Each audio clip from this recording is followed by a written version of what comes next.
Is it time to ramp up retirement savings or pay off debt first? Hello and welcome to episode 11 of Money Anonymous. I'm Kira Jones, financial coach and founder of Financial Intervention Academy, here to answer your personal finance questions anonymously.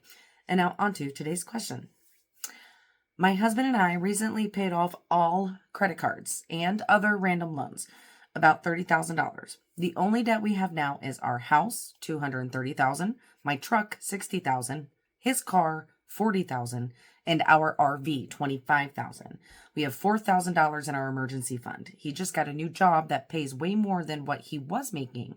I also work full time, and we now will be bringing home $150,000 to $175,000 annually before taxes. His new job has a lot of overtime. With all credit cards and loans paid, and with his new income, we'll have an extra $2,000 to $5,000 a month after everything I have in the budget: food, utilities, insurance, etc. Here's what I'm wondering. I'm okay just continuing the regular payments on the vehicles, maybe throwing a few hundred extra at one of them each month. I also want to start making $500 principal payments on the house each month, but what should we do with the rest? Should we bump up our 401k contributions, get a high yield savings account, keep stuffing envelopes, or get a Roth IRA? As a coach first, I would celebrate this huge milestone of paying off a bunch of consumer debt, which now gives you leverage each month to the tune of $2,000 to $5,000. That's huge. Now, what's the best way to allocate this extra monthly leverage? Start by 1, gathering information, 2, evaluate options, and then 3, make a decision. From what I hear in your question, it sounds like you are motivated to do 2 things: ramp up retirement savings and pay off your house. I think you should focus on paying off the vehicles and RV over the house, but it sounds like your 2 main goals is paying off debt and ramping up retirement savings. So let's look at debt first.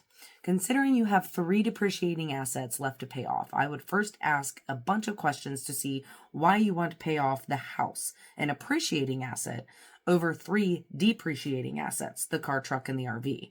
I'm not saying it's wrong to prioritize the house over consumer debt, but my guess is there's some emotional or past situation that makes you want to prioritize the house over the vehicles.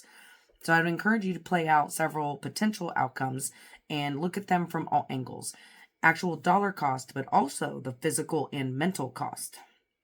So absolutely first thing I recommend doing is figuring out your loan to value ratio on everything: the house, car, truck, and the RV. The vehicles in the RV depreciate in value very quickly. If you put no money down and finance these things over a long term, you could very likely be underwater on these things, meaning you owe more than they're worth. So figure out private sale value, not trade-in, and compare that to what you still owe on the loan. Anything that is worth less than what you owe on it should be paid down first. If you have several loans that are underwater, I would focus on just one at a time and focus all extra cash, or as I call the leverage, at just one of them until you owe less than it's worth. Then move on to the next one. When I say focus on one at a time, I think it's best to focus on the biggest deficiency first. In this example, if the car is underwater by, say, $1,000, the truck by $2,500, and the RV by $5,000, then I would pay off the RV first, then the truck, and then the car. You don't necessarily have to pay them off in full, but at least pay them down so that if you had to sell it, you could completely pay off the remaining loan you owe on it. If you're not underwater on any of your loans, then I would use the debt avalanche method to pay them off before focusing on paying off your mortgage. So that means paying all extra cash flow, leverage, towards the highest interest rate debt first. Pay it off in full, and then go after the next highest interest debt.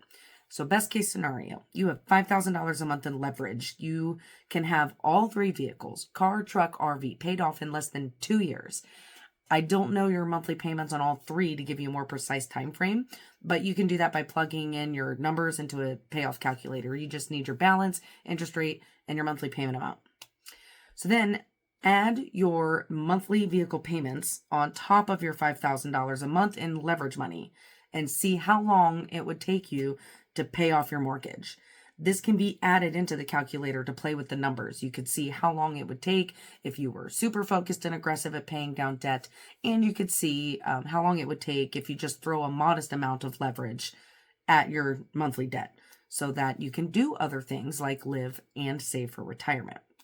So speaking of retirement, I'm going to drop a disclaimer here as I am not a financial advisor. I'm a financial coach, and I do not give investing advice, nor do I sell insurance. But a lot of other factors will go into this decision. You should always consult a fee-based fiduciary financial advisor about what's best for you. But especially if you are already taking advantage of any employer matched retirement benefits where a company will match you dollar for dollar up to a certain percentage. For example, if you contribute 3%, the employer will also match that 3%. That's free money. So that's always kind of investing goal number one. And if you're already maxing out your yearly contributions to a Roth IRA, for most people, that's going to be $7,000 for the 2024 tax year. If you still aren't investing at least 10 to 20% of your income into retirement accounts, then you should absolutely find that fee-based fiduciary advisor to help you. This again is going to be based on your age and how much you currently have invested into retirement accounts. If you're older with less retirement savings, you may want to try to save a minimum of 20% of your income or more if you can. But even with just $2,000 extra every month, I think you'd have plenty of money to do both, pay off debt and ramp up your retirement savings.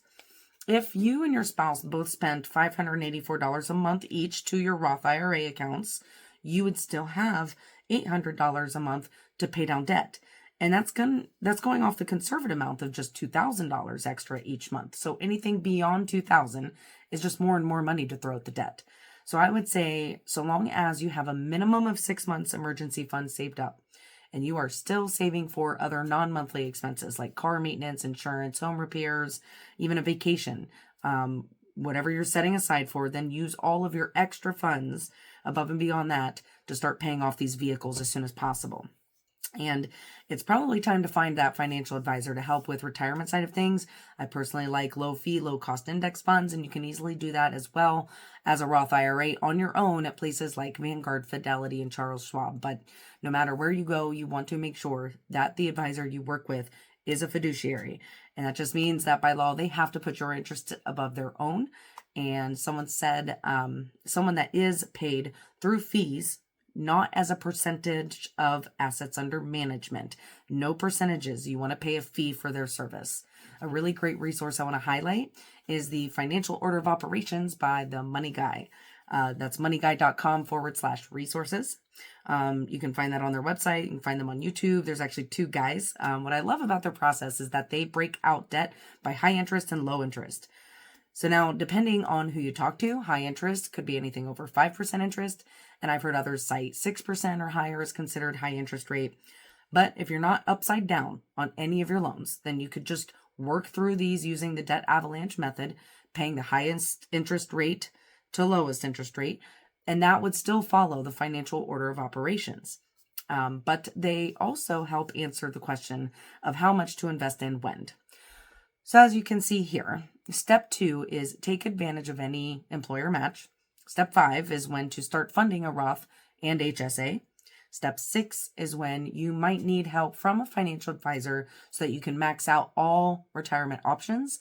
And then you can see paying off low interest debt, anything under 5% should be paid absolutely last. So in step 9, and for most people, mortgage is going to be their lowest interest rate, which is why most everyone in personal finance can agree on one thing, which is pay off your house last. So highly recommend their content. Check out themoneyguy.com on all the socials. But this is why I strongly advise you to make those $500 principal payments towards your vehicles and RV first. In fact, you should pay minimums on everything and choose just one debt that will get all of your extra cash that month, or your leverage. That's what I've been calling. There's monthly leverage and there's lump sum leverage. So if there's anything every debt payoff strategy agrees on, it's to pay minimums on everything except one debt.